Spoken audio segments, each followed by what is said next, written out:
Welcome to Mach 10 Sports in this February 5th, 2024 episode. I appreciate y'all joining us again. I'm the host of Mach 10 Sports here doing our show on the SEC Unfiltered platform. Again, Dave Shoemate, former personnel guy in college football, worked in college football for about 10 years, leading recruiting departments, 4 different SEC schools, worked at Alabama, Auburn, Texas A&M, Georgia.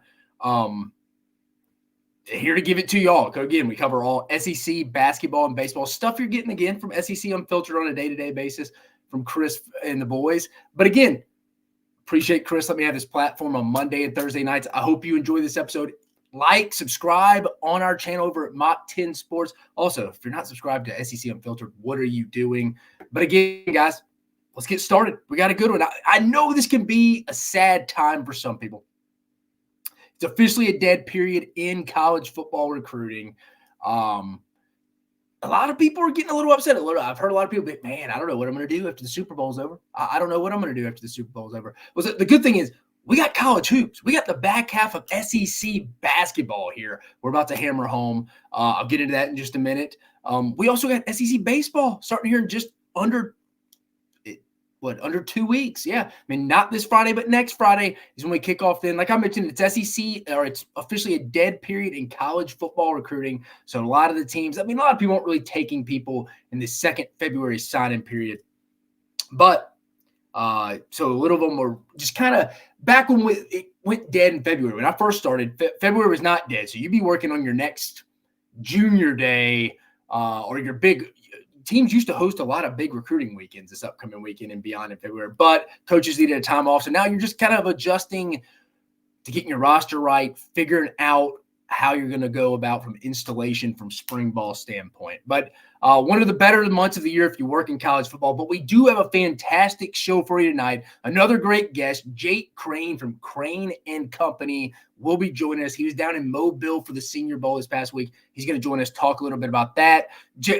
Like I mentioned, I think we're going to have a photo finish to the 2024 SEC regular season championship on the hardwood this year. I'm going to give you the final standings for all 14 teams in SEC play. I'm going to tell you who's going to win it all the way 1 through 14. We're going to get to that at some point in the show tonight. We'll also review this past weekend's action and preview this week's action as well. Let me get that link over to our guy, Jake Crain. And we will get that rolling. Sorry if you hear a baby in the background. That's the newborn baby we got over here. Let me get Jake.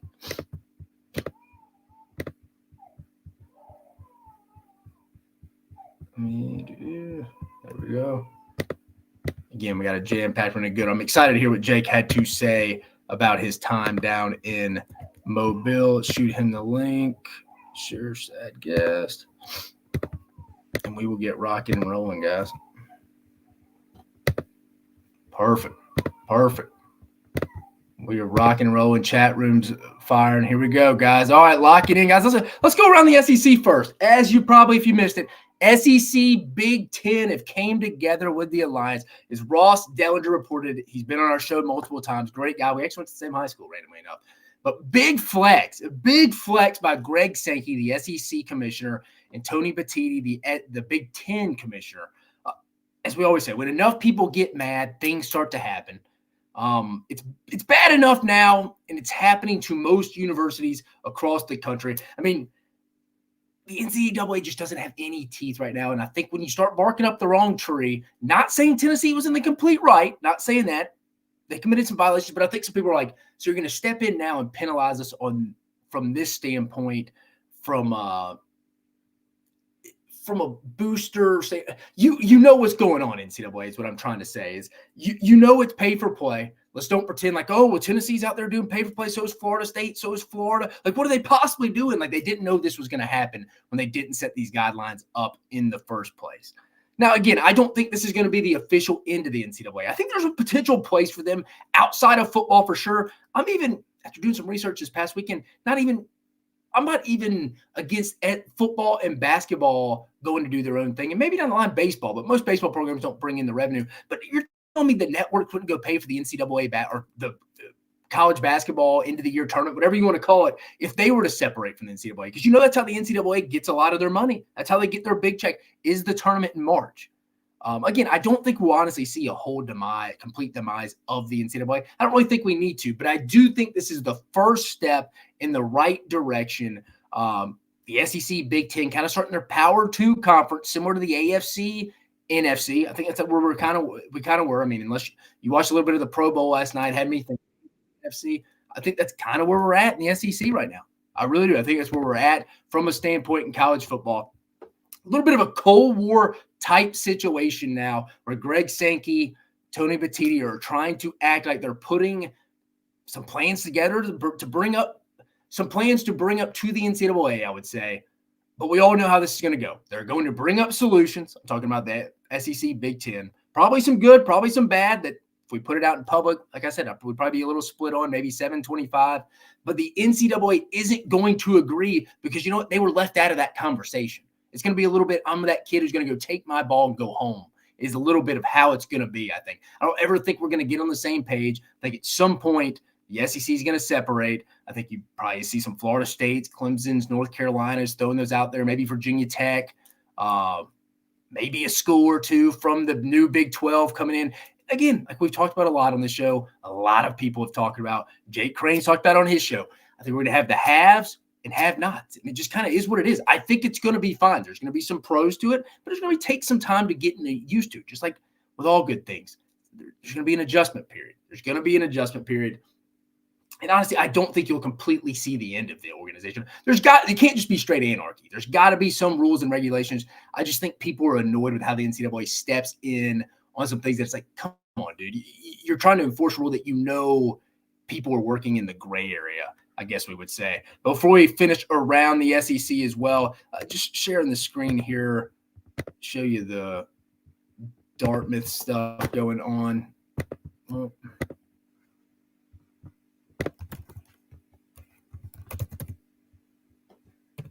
So this happened literally since everything's been going on. So breaking, the NLRB has ruled that Dartmouth's basketball team, the men's basketball team who are attempting to unionize, are employees of Dartmouth. So landmark ruling likely to be appealed, but the case could shatter the NCAA's amateurism model. So again, kind of right up the alley of what we were talking about from that standpoint.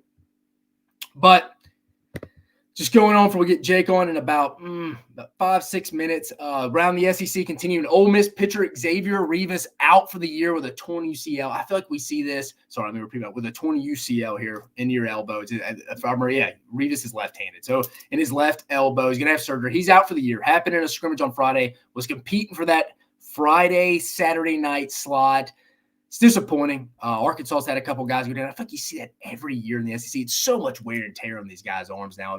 Year-round baseball, not even going back to like if they're playing in the Cape Cod leagues and stuff like that. It's going back to when they were doing the travel leagues. I mean, it's unbelievable how much wear and tear, how many of these pitchers are just out for the year. I mean, Ole Miss had this last year happen to him with Hunter Elliott. Came back for, I think, an inning against LSU last year and just couldn't get it going. So not a great start. Big pitching is a massive question mark for this Ole Miss team heading in. I think they're going to have the bats. I think just like Mississippi State, they're a cross-state rival. It's going to come down to pitching for both teams. It's going to come down to pitching. I like the lineups 1 through 9 for both teams, but big loss for Ole Miss. Before we get Jake on here, just want to go over real quick Josh Pate's SEC power rankings that he put on last night. Give you a little feel for that. Some things we may agree with, some things we don't. But I thought it was a good thought here. So what he's taking in here, to be fair to him here, he's valuing a rolling 3-year snapshot of the following: on-field performance, talent acquisition, stability, resource pool. So when I'm reading this, and if you hadn't seen this already, it's a 3-year snapshot of those 4 things he put: on-field performance, talent acquisition, stability, resource pool. Leading off with Georgia, number 1. I don't think anybody's going to argue that. Nobody's going to argue that one. We can move on to that. Alabama, I mean, 3 years we're going to go back, but there's a lot of question marks in Alabama here. And to be fair, you could probably make an argument wherever you put them. If you put them outside the top 4 with new head coach Kalen DeBoer, people will be like, what the hell? Alabama's been the standard for the past 17 years. I get why he put them 2. I would probably put them at number 2 as well. On-field performance, talent acquisition, stability, resource pool. I mean, That's the University of Alabama when it comes to football. I mean, I get it. I'd stay there. Number 3, Texas. I would agree with that. I think Sark's got them rolling into the new SEC well. On-field performance, playoff last year, talent acquisition, the recruiting at a high level. Sark's going to be there. I like the stability, and we know Texas has the resources. Check all 4 boxes. I agree with that one. I wouldn't disagree with you if you put Texas 2, though. Wouldn't disagree with you. LSU at 4, I saw some people arguing that today. I think we forget that LSU's defense was so bad last year that they did win the SEC West in 2022. I think we forget about that at times. I think their defense was so bad that it almost outweighs their whole season outside of, obviously, Jaden Daniels winning the Heisman Trophy and LSU winning 10 games. For whatever reason, their defense weighted them down. I think that's right. I do think that's right. This is where we kind of get a little tricky here, though. I think the top 1 through 4 is right. A little bit 5 through 10, I think you get a little. Oklahoma, maybe a little too high for me. Maybe a little too high for me right there. I would go Ole Miss. I'd probably go Ole Miss a little ahead of it because Lane Kiffin's taking them to 2 CFP bowl games, Sugar Bowl in 21, this past year, the Peach Bowl in 23. They've done more than what Oklahoma's done in the past 3 years. If this is Josh Pate's credentials, or what do you call it? Remember, on-field performance, talent acquisition, stability, and resource pool here. I'd move Ole Miss up to 5 there. And then, go back, folks. You're taking in 2 different eras here at coaches. You had Lincoln Riley in 21 when they went to the Cotton Bowl, lost to Tulane. I think you can make a case when we 6 or 7 here between Oklahoma and Tennessee. You can make any case. So I'm not going to argue against that. Texas A&M at 8. You got 21. They won 8 games. 22 losing record last year, not good. Yeah. I guess. I think Missouri could be a little higher. The A&M, Auburn, Missouri ones are interesting to me. Auburn, I think, is a little bit more upside because I think Hugh Freeze is going to win there. He's going to win there. Just got to get the right people in line. I think they obviously have the funds there. It's just getting AB to equal C there. I think the hiring Will Redmond, the GM spot, will help from allocating the money standpoint to the right players. I think they've always had the money with the onward to victory. I think just that first year is Hugh Freeze getting his feet wet in the SEC, understanding the lay of the land from that, hey, it's changed since the last time you're in the SEC. And I'll be the first to say it. I've been on the show. I think they underachieved last year, but I think 2 things can be true at once. I think Auburn underachieved last year record-wise because I don't think the schedule was that hard. But I also think at the same time, Hugh Freeze is going to win at Auburn. That makes sense, but I think that's where it is. Again, I think it's all over the place from 5th to 10. You could go over South Carolina. Yeah. Some people want to be, how are they ahead of Kentucky? Well, they're 2-1 in the last 3 years against Kentucky.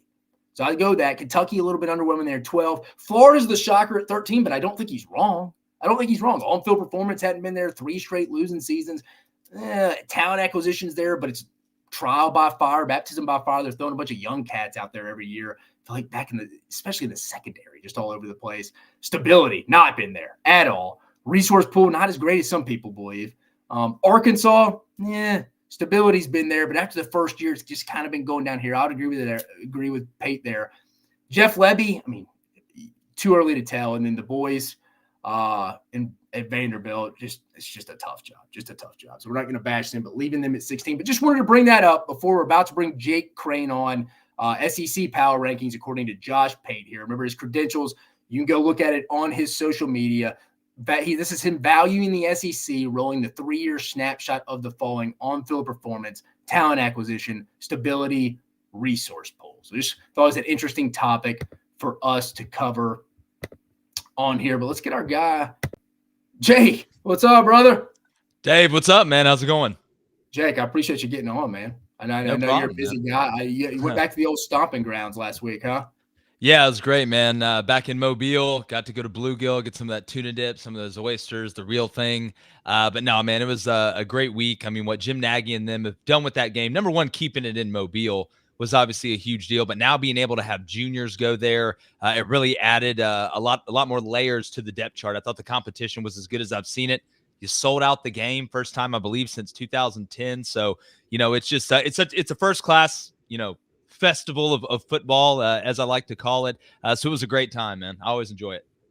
Awesome. All right. Again, guys, Jake Crain, host of the national sports show at Crain Company. If you don't already follow him, give him the follow at Jake Crain _. Jake already talked about it a little bit, talking about the Senior Bowl, how it was set up. Jake, go a little bit more in detail for people how it's set up a little bit from really, I mean, you've been there before. Again, Jake, if most people already know Jake has a background working in college football as well, so he knows the ins and outs. Jake, would you not agree when I say this? The week is more important than the game for just the casual fan. Like, more than likely, me and you talked about this when we were going over the show a little bit. You're more than likely the number 3 overall pick is not going to be in Mobile that week 9 times out of 10. You're talking about these are the guys that you go win with, that you go determine if you're going to have that great draft. Just tell the people a little bit, what's the week like, these practices, how they set up to really help these NFL personnel people. Well, from a scout standpoint, the coolest thing about the week is obviously the access you get to the players and the way the drills are set up to really accentuate what they do. You're basically going through a scripted practice, but it has all the feature drills really, outside of inside drill. You got team run and things like that, but you get to see the guys in true football situations that's, playing against other really talented guys. Again, that's where the juniors being able to come in at it and made the competition even better. You're getting the one-on-ones with the DBs, wide receivers, the offensive line, and the defensive line. You can watch them go through drills. There's NFL coaches out there taking them through drills, seeing if guys can bend, how they move their feet when with their eyes up, how much leverage do they play with, being able to, hit the pads, hit the bags, have to run the hoop at defensive end. So you get everything. It is a buffet of football. And to me, the game that you brought up, there's a reason a lot of those scouts leave after the last practice, because if you can't see all you need to see by the time that week goes through with the way it's set up, then you're just not going to see it. I mean, the game is so peanut butter and jelly.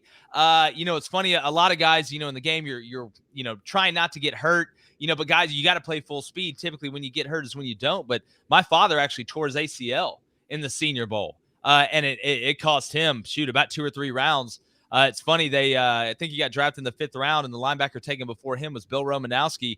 And he always said, man, whatever son of a bitch just made that decision's a genius. So you saw how long Bill played. But no, man, it's the game. It's fun. You see some of the guys move around out there, but the week of practice is where it's at for sure.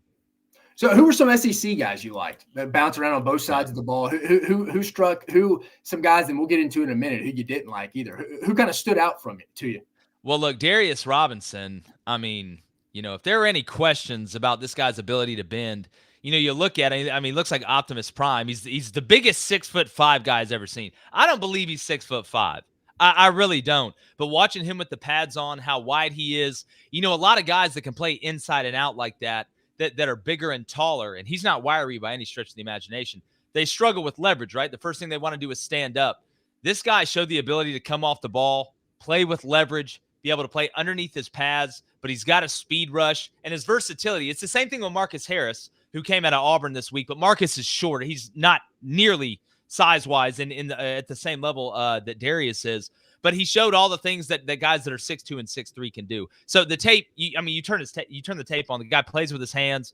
He can play the 3-tech. Hell, I think he could play the nose in pass rush situations with his ability. But he really stood out on the offensive side of the ball. Ricky Pearsall, man. Look, and Ladd McConkey were 2 of the guys. Roman Wilson and Ladd McConkey, very similar in the way they play. But Ricky, look, it's funny when you watch him. The only thing he's really elite at is his ability to set up the DB. And he's not the fastest guy out there. He's not going to jump the highest, but he's NFL ready right now. I think he can help a team right now.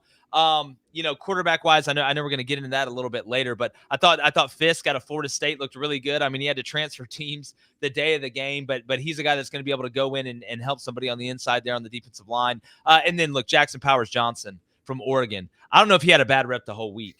The tape speaks for itself when you watch him. You go back and watch all year. I always tell people the most underrated position is the center position for 2 reasons. One, it's so unbelievably hard to snap it accurately, step, and then go block some of these guys that are straight out of Mordor. And the second thing is, if you put a gun to my head and said, Jake, you got to find one player on this team to do your taxes and do it correctly, I would go straight to the offensive line meeting room and find the center. He's the quarterback of the offensive line. So I thought he had a great week, man. I could go down the list. I thought Wiley from TCU, the tight end, looked pretty good. I thought Theo did too from Penn State, two really big guys. You see a lot of those jump balls you get in the red zone. You look at guys like Parham from the Chargers. So look, man, again, I'll just go back to adding the juniors, Dave. I think made an unbelievable difference in this game. Not that it wasn't as competitive the years before. Guys are out there grinding it out, but I mean, every rep. I mean, James Williams from Miami. Oh my, Dave, I'm telling you.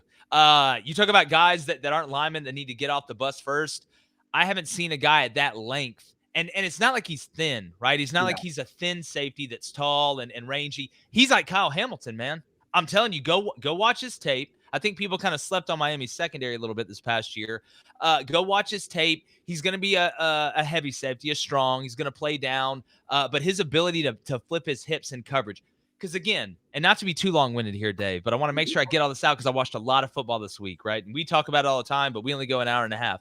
I always tell people it's almost harder for corners or for safeties to cover guys than it is for corners because corners at least get to play press. Like even if I invert my safeties, having to play from depth while that guy's going forward without having the ability to slow him down is so – you talk about just leverage and it's like me on the golf course. Sometimes you just got to go with God, man. You just got to play with leverage and go with God. So, it's like you're saying the receiver knows where he's going. He knows where he's going. We're not. Yeah, and you can't trust them. You can't trust anything except their hips and their hands. That's what I always used to tell my guys. You can't trust anything but their hips and their hands. But it was a great week, man. I really enjoyed it. You said, we signed Marcus when I was at Kansas City, but you're right. You made a great point. He'd have been highly recruited if he wasn't 6'2". I forget what he meant. We talked about it last week on the show. 6'2", I think just over 6'2", maybe right at it, whatever they got him at. But no, you're right. But moving on, going to the quarterbacks. You just brought it up a little bit. Tell me how Joe Milton and Spencer Rattler looked to you this past week. Look, if you watch Crain Company, and I want to say this, I think Joe Milton, the interactions I had with him at SEC Media Day, is a first-class individual. I'm rooting for him. But all year, and even last year, going into this season, during the offseason, a lot of people are like, Joe Milton, player of the year, Superman. He hit a golf cart from 70 yards. Yeah. Well, he can't throw a slant, Dave. Like consistently. He can't make the routine throws routine. Like it's at least in baseball. He's a closer. That's what he is. I'm going to come in here and pump 102. All right. If I'm pumping 102, my breaking ball doesn't have to be great, right? Yeah. 3 batters, game's over. You can't have Joe Milton go in 6 innings. He can't make the routine throws routine and the nuanced throws. One of the reasons why Michael Pratt moved up this week, it's because he was able to make those in-between throws. You can't just go out there and throw the fastball for 9 innings. By the second inning, they're going to be hitting off the scoreboard. Right. So I don't think – I mean, Dave, you played. You've thrown things.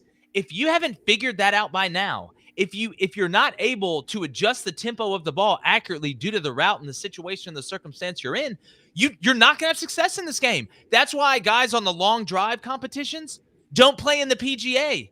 That's great. You can hit it 800 yards, but you can't putt. Yeah. Doesn't matter. Same thing. They'll drive for show, putt for dough. It's a real thing. The check down. I mean, we saw it all year, right? And guess what? A lot of times when guys that are able to throw it as hard as Joe Milton can, when they miss, where do they miss? They miss up. Well, Joe Milton knows that. And I can see it on the shorter throws. He's trying not to miss up. I mean, he's throwing it 3-4 yards away from guys in short. I mean, it is what it is. No, you're right. Spencer Rattler, what do you look like out there?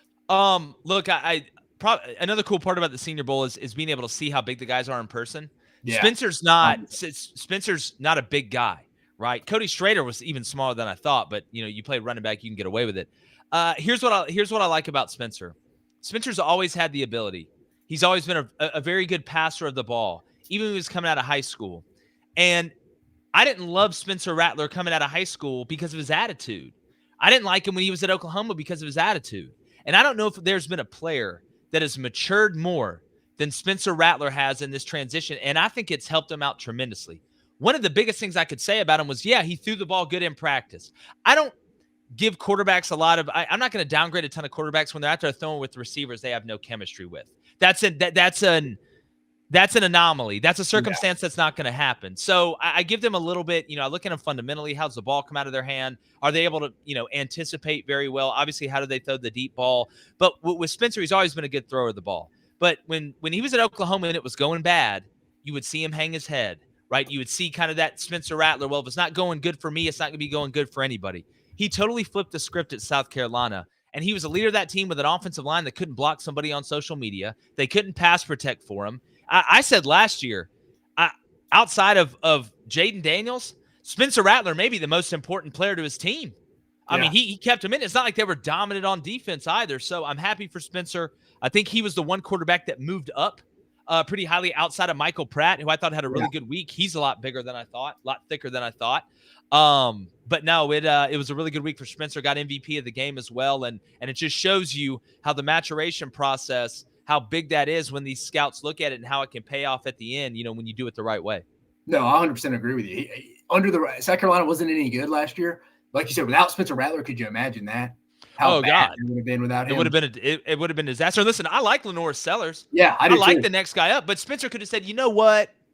I know we got some big games down the stretch, but I got a chance to go play in the NFL. We're not going to do anything. We may not make a bowl. I'm going to go ahead and opt out. That's not what he did. So I want to make sure to give him his flowers for that. Jake, you're also a well-rounded guy. So stepping away, 2 more questions. Again, appreciate you joining us. Jake Crain from Crain Company joining us. Appreciated his time. Jake, you're a well-rounded guy. Give us your thoughts on this whole SEC Big Ten Alliance merger that we just learned about at the end of last week. Well, look, I mean, this is the biggest domino that's fallen yet. You can call it an advisory board, right? You can call it a gaggle of goons. You can call it whatever you want. Look, this is the start of the breakaway civilization that we're about to start living in at the highest levels of college football. And it's good. It's good. This is them. It is a flex. I mean, I think you said that earlier. They're showing they have the power to do this. And here's my thing. If you ever, again, if you listen or watch our show, I can't stand the NCAA. I think they're the slimy middleman. I think they always have been. And I want them to be replaced. But I don't want this to turn into Gotham City, like after the Joker goes on Robert De Niro's talk show and there be no rules or anything and just chaos. I want a governing body. But I want a governing body by people that understand what is going on in the game of college football. I don't want to be run by a selective enforcement group like the NCAA. The way they punish people doesn't make sense. It really doesn't. There isn't equal justice in the NCAA. So let's get a governing body in here of guys that understand the game, that have had success in the game, right? And they have power. The NCAA has no power. That's why Tennessee just flipped in the middle finger. That's why Penny Hardaway was like suspended. No, it's just at the end of the day, they have no power. And I would rather it be run by football people. Now, if you're the ACC fan or a Big 12 fan, you're upset and you're pissed off. Look, I get it. But to the victor go the spoils, man. I mean, at the end of the day, it just is what it is. That's how it works. So they're not going to I don't think the ACC is going to disappear like the Pac-12. I don't think the Big 12 is going anywhere. I think the Big 12 is going to be the perennial conference of college basketball. And that's where I think they're kind of aiming with what they're doing. It's a smart move by your mark. So look, I mean, it's the start of what's going to come, and the SEC and the Big Ten are coming together, and then they're going to go, after they take out the NCAA, they're going to go fight the Klingons for interstellar domination. Jake, last question. Win. The last question for you. You just brought up college basketball, so I'm going to swing it to you real quick. How many teams do we get into the NCAA tournament from the Southeastern Conference this year? Man, dude, it is a bloodbath out there. All of college basketball is crazy. Dude, 1 through 10 in the league, any road game 1 through 10 in the SEC, you could lose any night. It's a nightmare. No, it's a nightmare. Like road wins. We're not even talking Bud Walton Arena. I'm not even counting. I'm sure you would. No. I grew up in the era of SEC basketball when it was Kentucky and maybe Florida, or Kentucky and maybe Tennessee. Now, I mean, outside of a couple teams, I mean, it's like you're getting jumped by a group of ninjas every time you go on the road. Yeah. I mean, winning a road game in the SEC right now is worth its weight in gold. So look, I think they're going to get 9. I really believe it. And that's what happens when you start putting money into it and bringing in big time coaches and you decide to throw money at it. When the SEC wants to dominate something, it's not a matter of if, it's a matter of when. Look at softball, look at baseball, look at gymnastics, look at women's basketball. Again, if they want to dominate it, then they'll dominate it. Yep, you're right. Well, Jake, I appreciate you joining us, man. Appreciate you taking the time on Monday evening. Hell, you got to go to bed here soon, brother. I got a show. Yeah, man. The show's in like 20 minutes. I got to go in there and scream at Blaine for an hour and a half. Again, Jake Crain from Crain Company joining us. Jake, appreciate you, brother. All right, man. Be good, Dave. Appreciate you. Later, man. See you. Again, Jake Crain joining us, does a fantastic job on their show. if you turn on Twitter, you can't miss him. I was fiddling around on Twitter, 10 minutes for the show, and he was talking about how he hates the NCAA. I saw his video talking about it. So still got a couple more things to cover. This show will probably be closer about this one specifically, closer to 50 minutes. But moving on, talk a little bit, we're bringing some football. Jake talked a little about Senior Bowl here before we get into predicting the final SEC record for every team in basketball. Let's talk about, it's a concern for me here, the LSU defensive line heading in to the 24 season. No way to sugarcoat it. This LSU defensive line is a very thin group. And if you followed this league for just a second, you know you cannot win the SEC or even compete for the league title without even having a good front, especially on the interior. And that includes depth. The good news for LSU, in my opinion, though, hear me out. They hit a home run with this defensive staff. I like Bo Davis, been around the league, LSU, Alabama, Texas, Alabama, multiple stops. I like the edge rusher coach they just brought over from Missouri, Kevin Peoples. It's not a matter of if, but when they undoubtedly transform this unit to be a formidable one over time, I think. It's hard to say if that'll happen in 2024, though. That's why I'm bringing it up. When you go look at LSU's unofficial depth chart, when I say unofficial, we still got another spring portal window I'll talk about here in a minute. You only see 2 defensive tackles remaining. That's Jalen Lee and Jacobian Guillory. I mean, I wouldn't say they're top 2. I mean, Mekhi Wingo entered the draft, and so did Mason Smith. And a guy we're not talking about, Jordan Jefferson, the West Virginia transfer from last year. He was more productive than Mason Smith. Mason Smith has not played a lot of football in the last 2 years. Remember, in Brian Kelly's first year in 2022, he tore his ACL, I think, in the first series against Florida State in the Superdome. He struggles against the run. He could have used it a year with Bo Davis. I was disappointed he left. From talking to people over at LSU, though, just wrong people in his ear, kind of telling him, hey, how much better can you really get? I think he could have got better with Bo Davis. I'll be honest with you. So Mekhi Wingo, Mason Smith, Jordan Jefferson, their top 3 interior guys are gone. They're only left with 2 scholarship guys right now. They did add Sean Washington, JUCO kid. He's adding on. They had a massive flip from Acadiana's Dominic McKinley, but he's just a true freshman. But clearly they need more bodies inside, even despite adding those 2. McKinley has the potential to be an elite defensive tackle with the right development, and I think he'll get it with Bo Davis. And LSU has the staff to get the most out of him. But unfortunately, he's not even an early enrollee, so he's not even on campus, won't get the 15 reps in spring ball or 15 practices of reps in the spring ball. So that development's got to wait for fall camp. That's a tough position to ask a freshman to come in. It's almost an impossible position. He's not going to be physically ready. That said, LSU will have an opportunity to fortify its defensive tackle position with the opening of another portal window this spring. It's a 2-week window, the end of April. There's also some JUCO guys out there. I think Garden City, I believe he's from the Kali Muhammad kid, who apparently is going to be a priority for the LSU staff, but he's kind of just a guy too. I mean, the Tigers, I do think they're a much better position though on the outside. I'll say that. Kevin Peoples, coming over from Missouri, is inheriting a much better bunch than Bo Davis is. I mean, they got Braden Swinson, Savion Jones coming back. I like the young cats, Deshaun Womack and Paris Shan. I think they're going to be solid players. They have some experience returning. And then they signed a good freshman, Ahmad Burrow from Ruston, Gabriel Relaford coming in from Evangel Christian. They got some signees that are coming in, but it's the guys that they got to count on in 24. Future, it's not, again, I'm going to mention it for LSU. It's not a matter of if when they get this defensive line unit going. I just don't think it's going to be in 2024.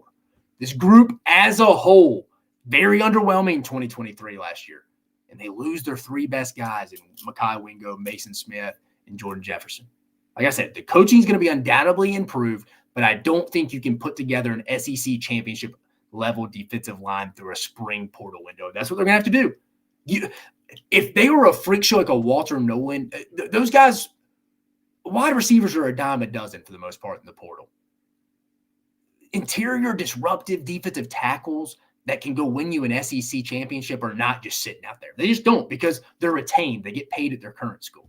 But this position group could be why, and I think it's going to be why, LSU doesn't finish in the top 4 of the league next year. And I think it's a real possibility they miss the playoffs next year because of this. Because of this. It's going to get fixed. 25, 26, 27, and beyond, it's going to be fine. Next year could be rough for the Tigers. Could be rough. Could be rough. Moving on, we're going to the hardwood now. Going to recap the weekend quickly, a little bit more quickly than we normally do on the show. But Texas A&M gets the 67-66 win against Florida. They had to have it. Must have for A&M. You got to protect their home court. They had to have this because they lost to Ole Miss at home last Saturday. You got to hold serve at home. Me and Jake were just talking about it.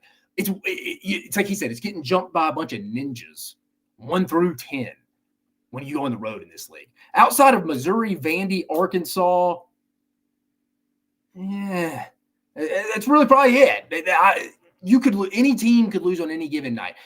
LSU at home is a lot different than they are on the road. They shot really well the other night against Arkansas, the other day against Arkansas. But for Arkansas, for A&M, same old thing. They're not going to shoot well from three, 26%. They're not going to shoot well from the free throw line. That's them. That's their DNA. Either Wade Taylor, Boots Radford's going to have to go off every performance. Florida just got stuck in a rut a little bit offensively in the second half. Around that 13-minute mark, they went on 2 scoring droughts. A&M took advantage of it. But I knew it was going to be a tough game for Florida. Florida was coming off back-to-back overtime wins, and A&M needed this one more. Just a tough SEC road game. Florida had a chance. Probably should have won the game. It's at A&M. A&M had to have it. They got it. Still a good week for Florida. Won at Rupp. They had 2 road games that went 1-1. So a good week for Florida. Auburn rallying in the second half to get a much-needed SEC road win in Oxford. Really a true tale of 2 halves. That would make Avery Johnson blush. If you don't remember Avery Johnson when he coached at Alabama, he used to say it after every game. It was a true tale of 2 halves. This really was. High-scoring affair here. Both teams shot well. Ole Miss came out on fire. Couldn't have shot it even better in the first. I think they shot 50% from behind the arc in the first half without having to look it up. But Auburn, 54% field goal percentage, 44% from 3. Ole Miss, 45% field goal percentage, 42% for 3. So they went down 8% in the second half. Auburn's depth ended up just getting Ole Miss. Ole Miss is not a deep team. Auburn down 9 at the half just came out. Maybe had kind of not a flip their season because they weren't ever in trouble, but they got the road monkey off their back. Auburn just deep in the front court and back court. I mean, Janai Broome, Dylan Caldwell, and Jalen Williams, I think, do a phenomenal job. One of the deeper back front courts in the league, and back court too. They don't really have a dude I trust in that back court. Like Aiden Holloway, man, he's on. He's just a freshman though. KD Johnson, a lot of teams would be all right with him shooting, especially on the road.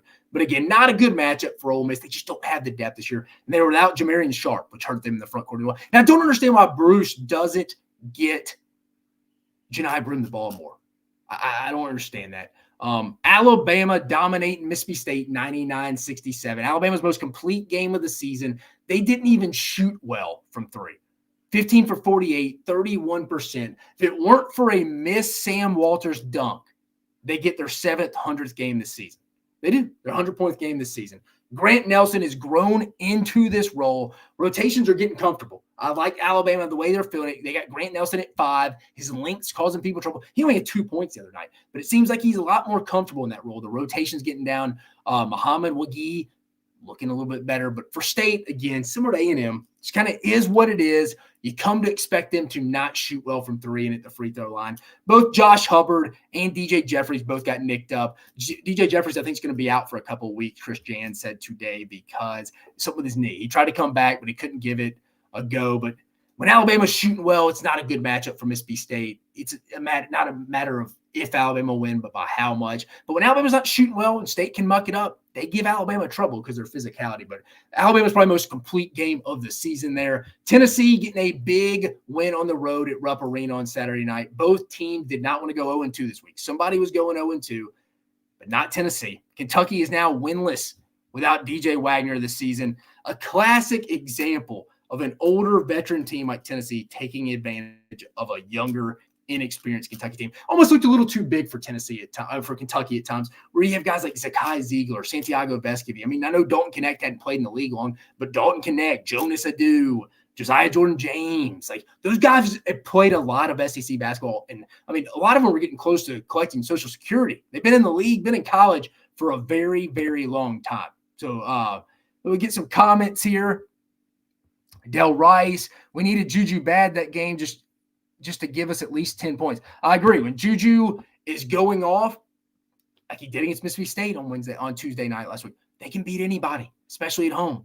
Ole Miss is one of those dangerous spark plugs team, I think, in the tournament. Again, I don't know if they go deep. There's a ceiling on this team because I don't like their depth. But if they're shooting like they were in the first half, I mean, they'd have been up double digits on anybody, 9-10 points on anybody at home the other night. They really would have.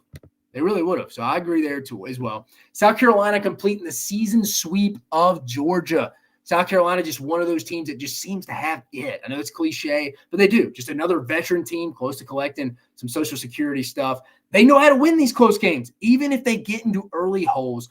4 guys were in double figures led by Colin Murray Bowles. And the others, as usual, you can name it probably, Meechie Johnson, Talon Cooper, and Josh Gray. Those are their 4 guys they can count on, especially Meechie Johnson and Talon Cooper. Georgia was up 10 at one point. I was like, yeah, kind of like my prediction here. Kind of like Georgia. No, sorry, I picked South Carolina, but I was like, I could see Georgia getting right at home. But South Carolina didn't back down. You thought Georgia was going to get a big quad 1 win at home, but South Carolina just a gritty team.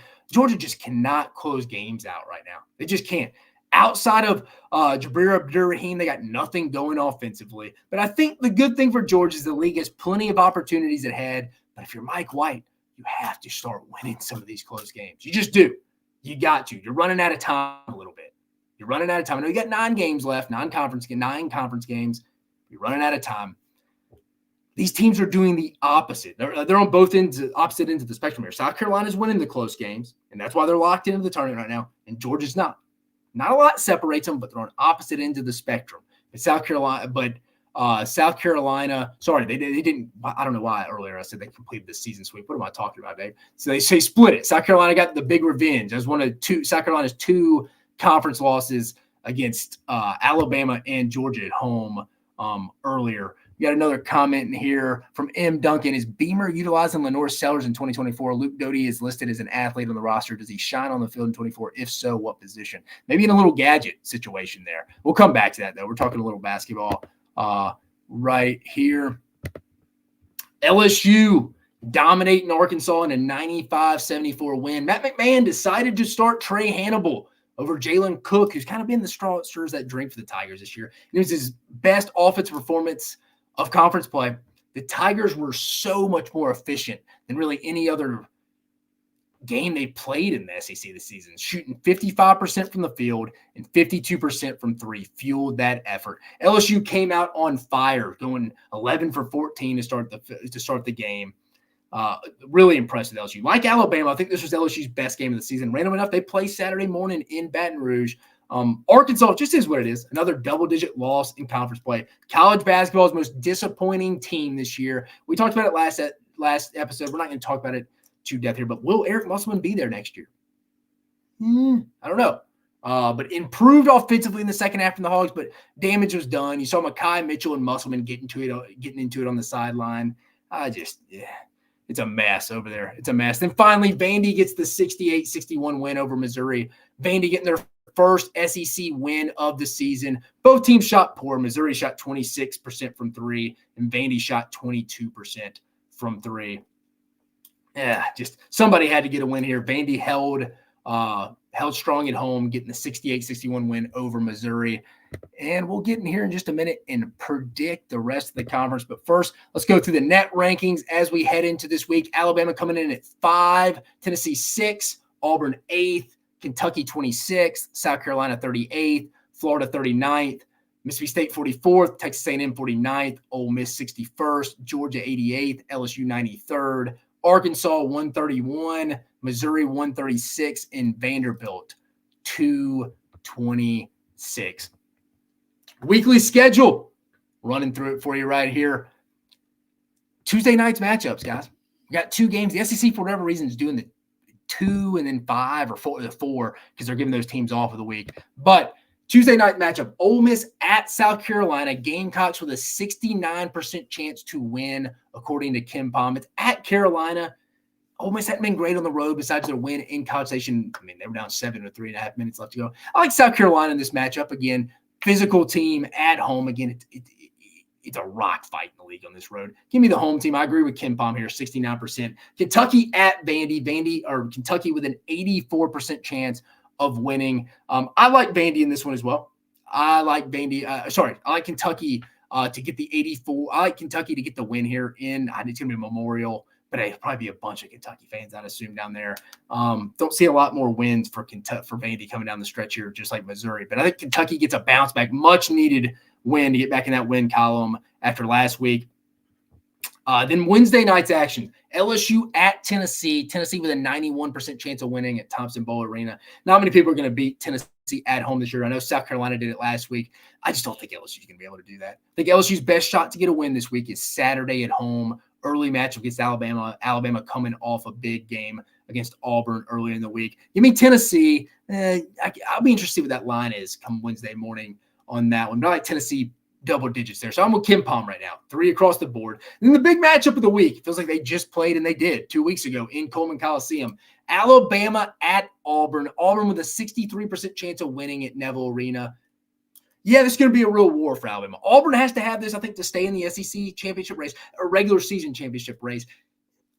Maybe not, because the schedule on the back end's easier. I think out of the 3 teams really competing for the title between Alabama, Auburn, and Tennessee, I think Tennessee, Auburn, then Alabama have the easier routes. Remember, Alabama's still got to go play Florida twice. They get them at home and at Florida. And Florida's one of the best scoring offenses in the league. Again, Auburn with a 63% chance of winning. Yeah, I think Auburn, I know Alabama's 2-1 their last 3 trips to Neville, but one was a COVID year, but they got a big win last year. I just don't think it's this year. I don't necessarily think Alabama's going to go play bad. They don't get blown out in tornadoes. They've only done that single-digit times in his 3 years. Or 5 years at Alabama now. Give me Auburn at home. Give me Auburn at home. They need it. They got to have it. It's a tough place to go win. And then Texas A&M at Missouri. A&M with a 63% chance of winning. Missouri, I've talked about it. They got their 8th, 9th, 10th guy from last year off the bench. Noah Carter, Sean East, Nick Honor, guys like that. No one scares you from a scoring offensive threat. Texas A&M will make it. This game will be ugly, but I trust Wade Taylor, Boots Radford, and Henry Coleman more. A&M, Buzz Williams and the boys go notch back-to-back wins in conference. They need it. They need to start collecting some wins, because you go look at any bracketology, they're on kind of the last 4 in bubbles, last 4 buys kind of team right now. Then Georgia at Mississippi State. Mississippi State with a 74% chance winning. This is a big game for both teams. Both need a win here. Battle of the Bulldogs. Mississippi State, probably the toughest slate of anyone to start off conference play easily. They playing Bama twice, Tennessee, Auburn, at Kentucky. Yeah, they at Florida. Tough. Georgia would love to have this win. Be a quad 1 win for them. But I like Mississippi State at home. Hump's hard place to win. I think Chris Jans knows these next 4 that they have, they need to bare minimum go 3-1. I think it starts off on Wednesday night with a win in Starkville. I like Mississippi State. So I agree with Ken Palm this week across the board. I like South Carolina. I like Kentucky. I like Tennessee. I like Auburn. I like Texas A&M. And I like Mississippi State.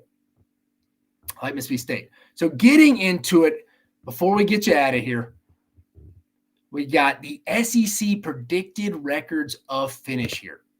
Let's see if anybody else has any comments before we really dig deep here. So I thought we were going to miss their leader. Yep. Mississippi State, like 2022 Vols, dangerous but not consistent. I would agree with that, Jessica. You just don't trust them offensively with you. At home, I think they can beat anybody. On the road, though, they just do not shoot well. They don't look confident. They have guys passing up open shots, and that drives me nuts. That's what drives me nuts. And then they're bad at the free throw line. So I agree with you, Jessica, 100%. SEC predicted order of finish. Let's go with it. Going in order. Let's start at the bottom with 14. LSU. I got them. Sorry. We got one more page. Missouri. Somebody call me crazy. I got them going 0-10, 0-18. I don't have them winning a conference game. Literally do not have it. I don't know where they're going to get it. I just don't see the lack of offensive scoring on a consistent nightly basis just does not leave me much hope. I think they're going to be the cellar dweller. Vandy, I think they finished 1-17. Their lone win will be Missouri. Remember, Missouri and Vandy do not play each other again. So this will be it. Maybe Vandy sneaks up on someone at home, but I doubt it. I think it's going to be their lone win, the 1-17 win they got this past Saturday night at home. Then I think it's going to be Arkansas. Arkansas is going to be rolling in here, I think, 4-14 with losses. They already have losses to Auburn, at Georgia, at Florida, South Carolina, at Ole Miss, Kentucky, at LSU. And then I think they're going to lose to Georgia, Tennessee, at Mississippi State, at A&M, at Kentucky, LSU, and at Alabama. I think they're going to go 4-14. I don't see a lot of optimism. Team kind of seems checked out. Devo Davis sitting with the team right now. I don't know what Trevon Brazil's doing. We mentioned Mekhi Mitchell getting into it with Muss. I don't like the isolation offense Muss is playing with this year. I like Tremont Mark. He can kind of carry him. He's trying to lead the team right now. He tried to separate Muss and them, but outside of that, I don't know. I think they're booked in to be on Sad Wednesday. And this is going to surprise some people, I think, but that shows you how deep the league is. Georgia coming in at 7-11, in my opinion, here, with losses to Tennessee, at Kentucky, at Florida, Alabama, South Carolina, at Mississippi State, Florida, Auburn, at LSU, Ole Miss, and at Auburn. I just don't trust this Georgia team. I just don't think they can go get the big win. Again, it goes back to their Alabama matchup on Wednesday. They're 16 at one point at home. You can't lose those games. They had South Carolina at 10. They're not holding up serve at home. And I don't think this is indicament to they're not a bad team. They're solid. I think the league's so deep, you lose enough close games, your record's not going to look good. And I think that's what's going to happen here. Can Mike White keep this team together? Like, hey, guys, let's keep showing up to work every day, even though we're losing these close games. Second year in the program, they're better. They're a lot better. I like Noah Tomlinson. I like Demery. I like Abdur Rahim. I do. I like a lot of these guys. Even Blue Cane's fine every now and then. He'll take some dumb shots every now and then. But they're going to be better than the record indicates. But still, kind of what your record are. So that would set up Sad Wednesday to be Georgia, Arkansas, Vandy, and Missouri. Didn't think we'd see Arkansas in that. But here we go. Coming in at 10th, LSU, 8-10. With losses at Auburn, A&M, at Georgia, at Tennessee, Alabama, at Florida, at South Carolina, Kentucky, and Mississippi State. I've liked this team a little more since Jalen Cook, and I think they're going to get some wins at home at the PMAC. And if I'm Alabama, this game scares me. An 11 a.m. tip. It's early. It's coming off a big emotional game on the road at Auburn. It'll be Alabama's second road trip of the week. That's a kind of game LSU could maybe get at home. They shoot extremely low. What did they start off the other night against Arkansas? And I know it's Arkansas. They started off, 11 for 14 from the field? It's just that's what it is. I mean, I think this team could get a few wins to make their record better, to be just below 500 because they're going to be solid at home. I like LSU coming in at 8-10 or finishing 8-10 in the league. Going to the ninth place team, the Texas A&M Aggies, finishing 9-9. I got them with LSU at Auburn, at Arkansas, Ole Miss, Tennessee, Alabama, at Tennessee, South Carolina, and at Ole Miss. Texas A&M is just not consistent. Don't score well enough. They're almost count on Wade Taylor and Boots Radford too much. I don't see them going to win a lot of road games against good teams. They'll drop some at home, but I think they'll also hold serve as well. That Tennessee game here soon will be interesting when they when Tennessee heads to Reed Arena. But I think A&M is going to be right at 9-9, 500. It's going to be a photo finish to see if they make the tournament. Coming in at 8th, Mississippi State. I think they're going to finish just above 500 at 10-8 because the back half of the schedule is easier than the front half. They played a murderer's row. I already mentioned it to start the year. Toughest start of any team in the SEC in their first 9. But I think they're going to – obviously, I'm reading off some of their losses already. But at South Carolina, Alabama, at Kentucky, at Florida, at Ole Miss, at Alabama, Kentucky, and at Auburn. I think State could only lose 2 games the rest of the year. Kentucky at home and at Auburn. Call me crazy, but that's how tough their schedule was. I like what they're doing. They're inconsistent, but I think they get some games at the hump here. They play some teams that they're better than. Got to get DJ Jeffries healthy. Get Tolu Smith back in shape. He looks winded. And Alabama will do that to a lot of teams, though, because they're pace. But he looks winded. I like Mississippi State to finish above 500, make the tournament because the schedule gets easier in the back end. I got Ole Miss finishing 10-8. I think you'll be tied there. Obviously, Ole Miss at Tennessee, at LSU, at Auburn. Auburn at home, they lost. At South Carolina, at Kentucky, at Mississippi State, and Alabama. Like the Rebs, not a deep team, but if they get hot, especially at the Pavilion, that place was – I was there the other night. That place was rocking at the Pavilion. That was a rocking environment, the way they moved that student section. It was loud for any team. I mean, Bruce Pearl was talking about how impressed he was. But I think Ole Miss is going to finish above 500 in conference. I think you're going to make the tournament 10-8. Dangerous team when they're playing well, but not super deep. Then I got Kentucky and Florida, both finishing. Kentucky, Florida, and South Carolina, both finishing 12-6 here. I got the 3-way tie there. I'm not going to go with the games. It's just all 3 tie. But South Carolina will have the tiebreaker, so they'll be finishing 4th. Florida 5th. Kentucky 6th. But all 3 of them finishing 12-6 across the board there. Again, Lamont Paris will be SEC Coach of the Year by far. Just a really impressive job. Really impressive what he's done this year. Florida, finally, they're starting to get going now. Even their loss at Texas A&M, I'm not discouraged. They should have won that game. They're better than Texas A&M. If that game was in Gainesville, they win that game. I think Todd Golden's team, they're all finally starting to get healthy. After Alabama, probably, Kentucky, Florida, they have some offensive firepower, dude. Riley Kugel, got Walter Clayton, got Pylan. Those guys, I like their big guys, dude. Like they got Florida. Florida's a team, I'm telling you.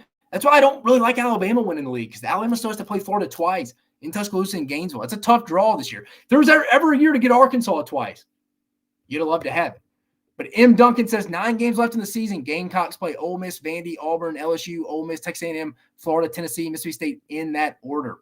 Yeah, I agree. I think they're going to go 12-6. I think South Carolina's going to go 12-6. Phenomenal year. Make the tournament. They'll be in that 5-6 range, in my opinion. And then we get to the final 3. Kind of hinted at it. I think Alabama, because they got the tougher schedule, finishes 13-5. I think that's why they're going to get it. I think they'll lose at their 5 losses. They'll be at Tennessee, which already happened, at Auburn, at Kentucky. Tennessee, I think, gets Bama at home. I think it's a bad matchup for Bama this year. And then, like I mentioned, at Florida. That's a game that's tough. But I got Bama finishing 13-5. I think they'll be a top anywhere from, I think they'll be a 4 to 5 seed. That's where I think Bama will end up being. They could compete for the league. I'm saying they won't win the SEC this year in the regular season, make it 3 out of 4 years, which would be unbelievable, because they have the tougher schedule out of the 3 teams really competing for it, especially after Kentucky's loss on Saturday between Tennessee, Auburn, and Alabama. Then I got Auburn coming in 14-4. Auburn's always going to hold serve at home, I think. I think they already lost at Alabama, at Mississippi State. I think they're going to lose at Florida on Saturday, and they'll lose at Tennessee. So I think that's the 4 losses there. And then I got Tennessee winning the league at 15-3. They already took a loss at Mississippi State. They took the loss at South Carolina at home, and I think they'll go drop. I'm going to say it. Call me crazy. People are going to make a revenge game. They're going to go beat South Carolina. They'll lose to South Carolina again at Colonial Bank Arena. I'm calling it right now. That'll be their 3rd loss. Their schedule's not that difficult in the back half. But I think they'll drop one again, and I think at South Carolina, that's their toughest road trip left. I think Tennessee's going to win the regular season, though, at 15-3. I do. I just think they're going to win the regular season at 15-3. Again, I think it's a battle. It's a battle right now at top 3 for that spot. Tennessee, Auburn, Alabama. Give Tennessee the nod. Should be a really fun finish, though. Should be a really fun finish. Jake says 9. He thinks 9 get in. I'm going to go 8. I'm going to go 8 as we stand right now. I think Tennessee, Auburn, Alabama, South Carolina are locks right now. I think Florida's going to get in. Kentucky, that'll be 6. Ole Miss, 7. I'm going to go Mississippi State. Oh, man, and A&M's going to be on that bubble. But I think something happens here. My predictions aren't going to be right here. This is what I think, but we know it's not going to be right here. I might predict all this right. I think 8, though. It's a safe number there. It's a safe number. But let's go through it again. So I got Tennessee winning the league at 15-3, Auburn finishing 2nd at 14-4, Alabama 3rd at 13-5, South Carolina 4th, 12-6, Florida 12-6 at 5th, Kentucky 12-6 at 6th. We got that 3-way tie I talked about.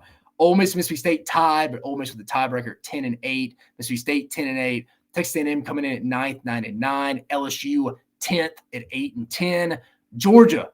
We're going to Sad Wednesday now, guys. Georgia, they're better than this record, but it shows you how tough the league is. Georgia at 7-11, coming in 11th. Arkansas 4-14 at 12th. Vanderbilt 1-17 at 13th. And then Missouri, after winning Coach of the Year last year, Dennis Gates, or being at the top, having that phenomenal Missouri team last year, they're going to go over this year, which is really not shocking. I didn't think they'd be very good because I don't like the lineup. But that's how I'm predicting the league as we stand today on February 5th. We covered a lot, guys. We covered a lot. I hope you had as much fun as I had on this one. We covered a great deal. We went in depth on the alliance, the merger between the SEC and Big Ten. We talked about the interior depth or lack thereof of LSU and why I think it could get them left out of the playoffs next year. It's not 2 scholarship guys right now, and you're not going to go fill defensive tackle spots, SEC quality, through a spring transfer portal window. You're just not. It's just not going to happen. They'll get it fixed, though, because they have Bo Davis, Kevin Peoples are going to get that right. I'm not worried about their development. It's just right now they don't have the guys right there. And like I said, you're not gonna go solve that problem through a spring portal window at that position, because those guys just aren't in the portal because they're retained at their former program if they're worth 2 cents. Jake Crain from Crain Company coming over, joining us, talking his week at the Senior Bowl, did a phenomenal job breaking that down for us, talked Big Ten SEC merger with us, and he thinks 9 teams from the SEC get in this year. And then I gave you my predicted SEC finish. Again, my top 4 teams: Tennessee, Auburn, Alabama, South Carolina. Bottom 4, you got Georgia, Arkansas, Mizzou, and Vandy.